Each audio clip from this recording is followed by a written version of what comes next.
तो हाय श्रीजिता, सबसे हाय। पहले जानना चाहेंगे बिग बॉस में आप गई थी लेकिन अब एलिमिनेट होके बाहर आ गई है, कैसी रही पूरी जर्नी? जर्नी तो बहुत ही छोटी रही है पर बहुत खूबसूरत रही है। 14-15 दिन मैंने बहुत सारे मेमोरीज़ बनाया, बहुत कुछ सीखने के लिए मिला है। लाइफ में बहुत छोटी छोटी चीज़ें जो हम नज़रअंदाज कर देते हैं वो सारी चीज़ें सीखने के लिए मिली है। इंसान को समझने की समझ बढ़ चुकी है मेरे अंदर, पेशेंस बढ़ चुका है। then I think I'm a more stronger person right now, stronger human being. तो बहुत सारी छोटी छोटी चीज़ें I got to learn and though the journey was very small but फिर भी I enjoyed every bit of it, every part of it. मैं thanks कहना चाहती हूँ मेकर्स को और कलर्स को कि मुझे इतनी बड़ी रियलिटी शो में जाने का अपॉर्चुनिटी दिया उन्होंने। और मैं इतने बात मत करो ना। मैं थैंक्स कहना चाहती हूँ मेकर्स को और कलर्स को कि मुझे ये रियलिटी शो में जाने का मौका दिया है और अपॉर्चुनिटी दी है, और इस अपॉर्चुनिटी की वजह से मुझे बहुत कुछ लाइफ में सीखने के लिए मिला है।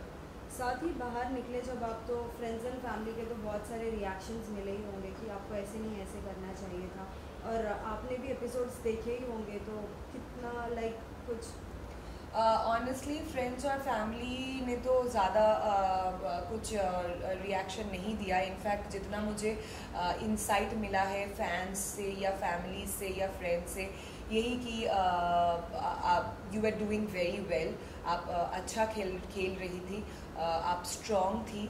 पर जो मुझे एपिसोड्स देख के मुझे लगा कि मुझे और ज़्यादा एग्रेसिव खेलना चाहिए था, क्योंकि कहीं पे मैं काफ़ी काम थी, कहीं पे मैंने सिचुएशन को मैच्योरिटी के साथ हैंडल किया है, जो ज़रूरत नहीं था। शायद मुझे और ज़्यादा एग्रेसिवली खेलना चाहिए था। साथ ही बिग बॉस के घर में हम देख रहे थे कि बहुत टाइम से सभी कंटेस्टेंट्स जो थे एक अलग अलग ग्रुप्स में दिख रहे थे, कहीं एक जगह एक अलग ग्रुप बनी है तो एक जगह एक अलग ग्रुप बनी है। तो क्या लगता है एक ग्रुप में खेलने की वजह से लोग अपना खुद का गेम खेलना भूल जाते हैं, ऐसे आपको लगा है? ऐसा बिल्कुल होता है, क्योंकि आप वहाँ पे इंडिविजुअल खेलने गए हो, आप ग्रुपिज्म करने नहीं गए हो। पर जो ग्रुप की बात आप कर रहे हो, I think it is also about कि आप अगर एक साथ एक घर में रहते हो तो आपका कनेक्शन कुछ लोगों से ज़्यादा बैठता है और कुछ लोगों से आपका कनेक्शन उतना नहीं बैठता है। तो जिन लोगों से आपका कनेक्शन बैठता है फिर आप उन्हीं के साथ घुलने मिलने लग जाते हो। कहीं ना कहीं जहाँ पे मुझे लगा मेरा गेम भी थोड़ा सा गलत गया था, जब मैं वैसे किसी ग्रुप का पार्ट नहीं थी, मैं ऑलमोस्ट सबसे ही बात करती थी, पर कहीं ना कहीं मेरा गेम थोड़ा सा गलत गया है फ्रॉम द 10th और 11th डे, जब से मैं ज़्यादा निमृत और गौतम और सौंदर्या के साथ हैंग आउट कर रही थी, क्योंकि मेरा बहुत ज़्यादा एनर्जी सौंदर्या और गौतम के रिलेशनशिप को सॉल्व करने में निकल जा रहा था, जो इनफैक्ट निमृत का भी हो रहा था, क्योंकि वो उस टाइम पे वो सब स्टूपिडिटी चल रहा था, किसिंग विसिंग का, कि शालीन उसको किस कर रहा है, वो शालीन को किस कर रही है, और ये सारी स्टूपिडिटी चल रही थी। And obviously Gautam was kind of close to me and Nimrit, तो वो बहुत ज़्यादा अपसेट हो गया था और बहुत ज़्यादा गुस्से में आ गया था।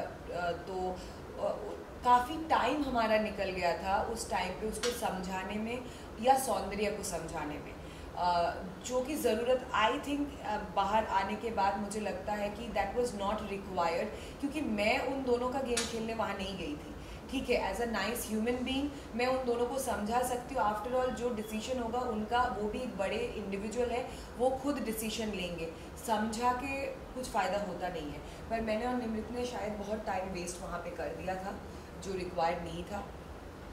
या जब आप इविक्ट हुई तो आपको ऐसा लगा कि नहीं, मुझे नहीं होना चाहिए था, मेरे बदले कोई और कंटेस्टेंट को होना चाहिए था, क्योंकि मैं तो मेरा गेम सही खेल रही थी, मैं तो सभी नियम सभी चीज़ों का सही तरीके से खेल रही थी। ऑनेस्टली जब मैं एविक्ट हुई थी मैं बहुत ज़्यादा शॉक थी।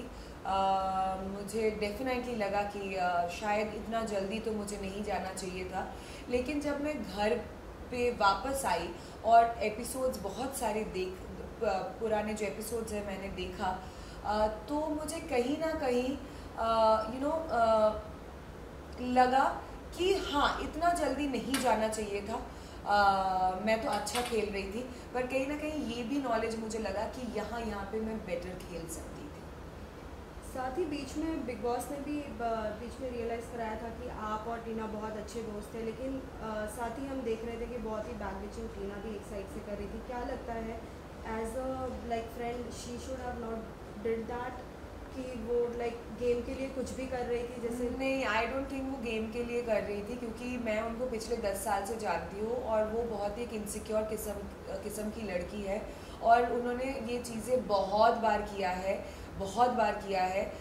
जो वो वहाँ पे बोल रही थी वो उसकी बिलीफ है, उसका थॉट है वो, और वो मानती है मेरे बारे में ऐसा। वो गेम के लिए मेरे बारे में ऐसे नहीं बोल रही थी, वो जेन्युइनली मानती है कि तुम लोग मेरे फ्रेंड्स हो, तुम क्यों श्री के साथ भी जाके बैठते हो, मुझे उसका वाइब्स अच्छा नहीं लगता, वो क्यों आके हमारे साथ बैठ जाती है, मैं नहीं बैठूंगी। फिर वो उनका खुद का मानना है, क्योंकि वो इनसिक्योर फील करती है।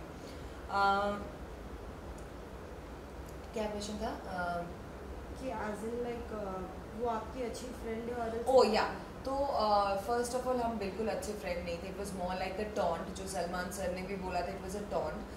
वो साफ दिख रहा था कि हम अच्छे फ्रेंड नहीं हैं, क्योंकि मैं भी उनके साथ बात नहीं कर रही थी, और वो कॉन्स्टेंटली मेरे पीठ पीछे बहुत सारी चीज़ें वो डिफरेंट लोगों को जगह जगह पे जाके बोल रही थी, जो निकलने के बाद मुझे एपिसोड देख के पता चला। और obviously we were never friends.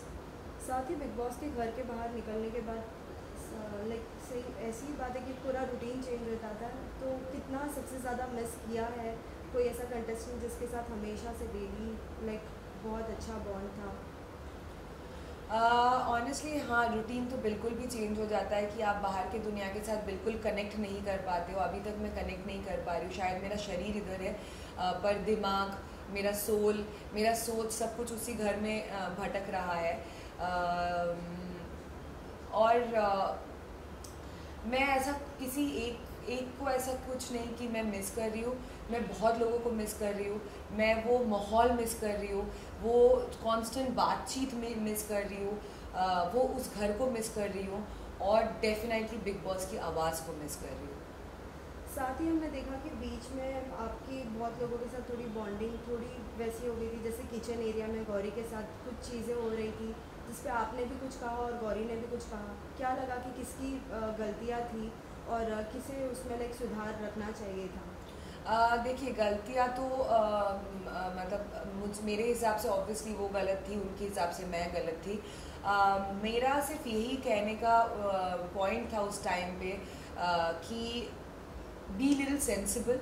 जो मैं एक्सपेक्ट कर रही थी कि गौरी थोड़ी सी सेंसिबिलिटी दिखा देती तो बेटर रहता, क्योंकि उन्होंने अपना खाना खा लिया, पर बाकी लोगों को भी भूख लगती है, उनके बारे में भी सोचना चाहिए। अगर आप एक घर में साथ में रह रहे हो तो सिर्फ अपने बारे में आप नहीं सोच सकते हो, आपको बाकी लोगों के बारे में भी सोचना ज़रूरी है। दूसरी बात, जो जेस्चर उन्होंने किया था वो बहुत ही अश्लील था, एटलीस्ट फॉर मी, क्योंकि मैंने ज़िंदगी में वैसा जेस्चर कभी नहीं देखा था किसी को भी करते हुए। उसका मीनिंग एग्जैक्टली क्या है वो भी मुझे अभी तक समझ में नहीं आया। दर्शकों को शायद उनके पीछे वाला एंगल से दिखाया गया है, पर हमने वो जेस्चर सामने से देखा था, और उन्होंने बहुत ही अश्लील जेस्चर किया जो हमारे कल्चर को सूट नहीं करता है, because India has a very rich culture, और ये एक बहुत ही डिग्निफाइड बड़ा शो है, बड़ा रियलिटी शो है, करोड़ों लोग इसको देख रहे हैं, और मुझे नहीं लगता कि ऐसे शो में आपको ऐसा कोई जेस्चर करना चाहिए। और बात इतनी बड़ी भी नहीं थी कि इस बात से आपको इतना गुस्सा आ गया कि आप इतना गंदा एक जेस्चर करोगे। हाँ, पर मैंने जब एपिसोड देखा, मैं ऑडियंस को यही कहना चाहूँगी कि मैं बिल्कुल भी क्लासिस्ट या एलिटिस्ट नहीं हूँ, जो बहुत लोगों ने मेरे बारे में सोचा। मैं खुद भी एक छोटे शहर से आती हूँ, बहुत ही मिडिल क्लास बेसिक फैमिली से आती हूँ, and I love basic. I am a very humble person, और मुझे बेसिक चीज़ें बहुत पसंद है, सादी देसी चीज़ें। आई एम वेरी देसी इन शॉर्ट। मैंने जो स्टैंडर्डलेस ये चीज़ जो बोला था, जो इतना ज़्यादा हाईलाइट हुआ था, वो उस मैनर के बारे में बोला था, उस जेस्चर के बारे में बोला था कि this is not my standard. मैं उस स्टैंडर्ड की जेस्चर कभी कर ही नहीं सकती हूँ। मैंने पर्टिकुलरली उस सिचुएशन को रेफ़र किया था कि एक छोटी सी बात पे आप इतना गंदा एक जेस्चर कर रहे हो, अश्लील जेस्चर कर रहे हो, दैट इज़ स्टैंडर्डलेस। नॉट कि आपके बैकग्राउंड क्या है, आप कहाँ से आते हो, वो मेरी मेंटालिटी नहीं है, क्योंकि मैं खुद भी बहुत बेसिक और देसी। या दैट्स ऑल। एंड अगर मैंने किसी का सेंटिमेंट कुछ हर्ट किया हो then I am really very sorry, but मैं वापस से बोलना चाहती हूँ, मैंने उस सिचुएशन को, उस सर्कमस्टेंस को, उस झगड़े को मीन किया था, उस जेस्चर को मीन किया था।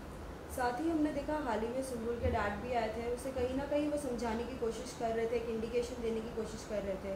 जो ग्रुप होता है वो कहीं ना कहीं आपका यूज़ करता है, लेकिन वो समझ नहीं पा रही थी। आपको क्या लगता है कि और भी कितने लोग हैं इसमें जो अभी भी एक ग्रुप के चक्कर में फंसे ही जा रहे हैं और खुद का गेम खेल नहीं पा रहे?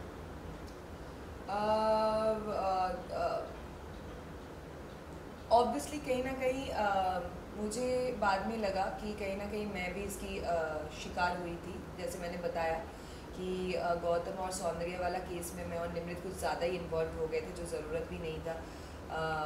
पर आप जब घर के अंदर रहते हो और आप जेन्युइनली लोगों के लिए केयर करने लग जाते हो, and I am a very caring person, मैं जेन्युइनली गौतम या सौंदर्य के लिए केयर कर रही थी।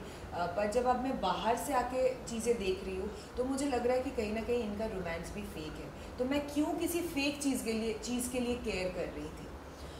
अगला target is for sure Sumbul, क्योंकि सुम्बुल को आके उसके पापा समझा के जाने के बाद भी अंकल ने उस दिन बहुत अच्छी चीज़ें कही है, फिर भी वो नहीं समझ रही है, क्योंकि कहीं ना कहीं वो अपना पोजीशन खो रही है घर के अंदर और वो वीक पड़ रही है, और उसको कहीं ना कहीं किसी का सपोर्ट की कॉन्स्टेंटली ज़रूरत है, और उस डिपेंडेंसी की वजह से वो कॉन्स्टेंटली शालीन और टीना के पास जा रही है और उनको सॉरी बोल रही है, जबकि उनकी गलती भी नहीं है। आप शालीन और टीना को किस बात के लिए सॉरी बोल रहे हैं? सो या I would say Sumbul is also getting involve in this whole thing, group वाला चीज़ में, और वो अपना गेम सही से नहीं खेल पा रही है।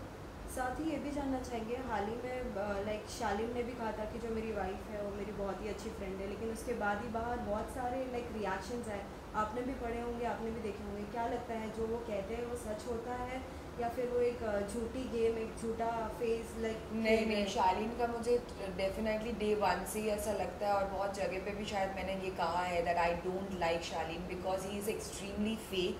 वो बहुत ही एक फेक इंसान है। वो कॉन्स्टेंटली कोशिश करते हैं कि अपने बारे में एक फेक इमेज क्रिएट करने के लिए, और वो अपने बारे में एब्सोल्युटली फेक चीज़ें सोचते हैं।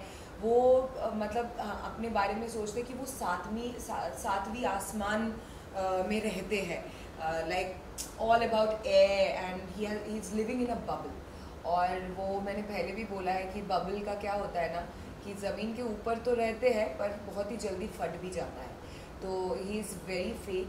और मुझे उनके पर्सनल उस स्पेस पे मैं कमेंट नहीं करना चाहती हूँ कि उनकी वाइफ के साथ उनका क्या रिलेशन है क्या नहीं है, क्योंकि मैंने कभी नहीं देखा है उन दोनों को।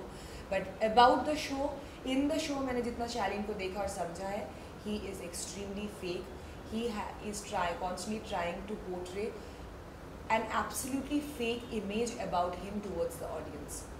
साथ ही बीच में जब सलमान सर आए थे अंदर, like dinner party and all हुई थी, उसमें कहीं ना कहीं शालीन भी खुल के बोल दिया था, शालीन ने भी, कि अगर बिग बॉस का पूरा का पूरा as an like Salman sir के जगह पे आने मिले तो मैं तो आने के लिए रेडी हूँ। लेकिन इस पर बहुत सारे लोगों के कमेंट्स और रिएक्शन आए थे, आप सभी के रिएक्शंस क्या थे? हमारे रिएक्शन भी ये था कि भाई मतलब आपने मतलब उस पर रहो, सलमान खान बनने की कोशिश ना करो, क्योंकि दीज आर लेजेंड्स, राइट? वो लोग लेजेंड्स हैं, और अगर वो आज एंकरिंग कर रहे हैं तो वो 15 या 16 सालों से कर रहे हैं, और वो डेफिनेटली बहुत अच्छे कर रहे हैं। सिर्फ आप, जैसे मैंने बोला, वो फेक इमेज और फेक वजह से, क्योंकि मैं अपने आप के बारे में इतना ऊंचा सोचता हूँ या सोचती हूँ कि मैं अपने आप को सलमान खान की जगह पे देख रही हूँ। बहुत ज़रूरत है कि आपके आंखें खुल जाए और आप उस जगह पे कभी नहीं पहुँच सकते हैं। He is a legend. तो please try to be more respectful towards this kind of people. मुझे लगता है कि उनके अंदर इसकी भी कमी है, रिस्पेक्ट दिखाने की भी कमी है। जिस तरीके से उन्होंने डॉक्टर के साथ बात किया या जिस तरीके से वो ये सब बोल जाते हैं, he needs to learn morals and how to respect people. साथ ही फर्स्ट डे से हमने देखा था कि अर्चना और निमृत के बीच में बहुत सारे क्लैशेस हो ही रहे थे। कहीं ना कहीं लोग ये भी कहते थे कि अर्चना तुम्हारी आवाज़ बहुत लगती है और जब भी तुम बोलती हो कोई मुद्दे पे नहीं बोलती, सिर्फ तुम दिखने के लिए बोलती हो। आपको क्या लगता है वाकई अर्चना ऐसी है? नहीं, एक्चुअली मुझे भी इनिशियली ऐसा लगा था, बट वो बहुत ही फ़नी लड़की है, फुल ऑन एंटरटेनमेंट है। अभी अगर वो दिखने के लिए भी कर रही है तो भी सही, क्योंकि वो एंटरटेन कर रही है लोगों को, राइट। और शो हम क्यों देखते हैं? एंटरटेनमेंट के लिए आफ्टर ऑल। तो वो अगर दिखने के लिए भी कॉन्स्टेंटली कैमरा के साथ बात करती है या दिखने के लिए भी वो कॉन्स्टेंटली बिग बॉस से बात करती है, so there is not a problem in that, क्योंकि सभी वहाँ पे दिखने के लिए ही चीज़ें कर रही है। एटलीस्ट वो लोगों को हंसा तो रही है। साथ ही श्रीजिता ये भी पूछना चाहेंगे कि अगर जिस तरीके से एवरी ईयर हम बिग बॉस में देखते हैं, कोई ना कोई एक कंटेस्टेंट ऐसा होता है जो सभी को अपने साथ लेके चलना चाहता है कि अगर तू उससे बात करेगा तो मैं तुझसे नहीं बात करूँगी। एज अ बिग बॉस की दादी या दादा, जो भी हम बोल सकते हैं, आपको क्या लगता है कौन है वो? टीना, क्योंकि ऑब्वियसली मैंने देखा है शालीन और गौतम और निमृत को कॉन्स्टेंटली वो ब्रेन वॉश कर रही थी, तू अगर श्रीजिता के साथ बैठी तो मैं नहीं बैठूंगी, तुम लोग क्यों श्रीजिता की टीम में जा रहे हो, तुम लोग क्यों श्रीजिता से बात कर रहे हो। तो कॉन्स्टेंटली वो ये चीज़ इन दोनों को मैनिपुलेट करने की कोशिश करती रही। अगर आपको फिर से जाने का मौका मिलता है, जिस तरीके से हम देख रहे हैं कि एवरी स्टोरी पे आ रहा है कि निमृत अगर आप फिर से जाओगी, कि आप देखना चाहते हैं, सॉरी निमृत बोल, श्रीजिता को अगर आप फिर से देखना चाहते हैं या नहीं, सो अगर आप जाती हो घर में तो क्या कुछ धमाल करोगी और किसको अपना फेस दिखाना चाहती हो जो अब तक आपने नहीं दिखाया? ऑब्वियसली अगर मुझे वापस से जाने का मौका मिले, अगर मैं वापस से जा सकती हूँ, मतलब अगर मुझे वापस से जाने का मौका मिले तो डेफिनेटली मुझे थोड़ा और अग्रेसिव खेलना चाहिए, और लाइक इट्स ओके, मेरा नेचर केयरिंग है, पर सब लोग ना ये केयर डिज़र्व नहीं करते उस घर के अंदर। तो मुझे सोच समझ के अपना प्यार और केयर लोगों को दिखाना चाहिए। हर किसी को केयर और प्यार मैं उधर करने लग जाऊंगी तो कहीं ना कहीं मेरा गेम ही ख़राब हो जाएगा वापस से। तो अगर मुझे चांस मिले कि मैं वापस से जाऊं तो सबसे पहले my first target would be Tina, क्योंकि उन्होंने बहुत सारी बातें जो मेरे बारे में कही है which is not at all acceptable. और अब जब मुझे मौका मिल रहा है ये सब कुछ मेरे पीठ पीछे उसने जितना कुछ भी बोला है देखने का, तो डेफिनेटली मेरा खून खौल रहा है और किसी का भी खौलता। और या I want to be more aggressive और दोस्ती यारी से थोड़ा बच के रहे। लास्टली सभी फैंस के लिए क्या मैसेज देना चाहोगे जो आपके लिए कुछ अच्छा भी सोच रहे हैं और कुछ लोगों ने अगर कुछ कमेंट्स अगर सोचा है और गलत लगा हो उन सभी के लिए? मैं यही कहना चाहती हूँ कि thank you so much for your love and support and your vote. Thank you, I really mean it.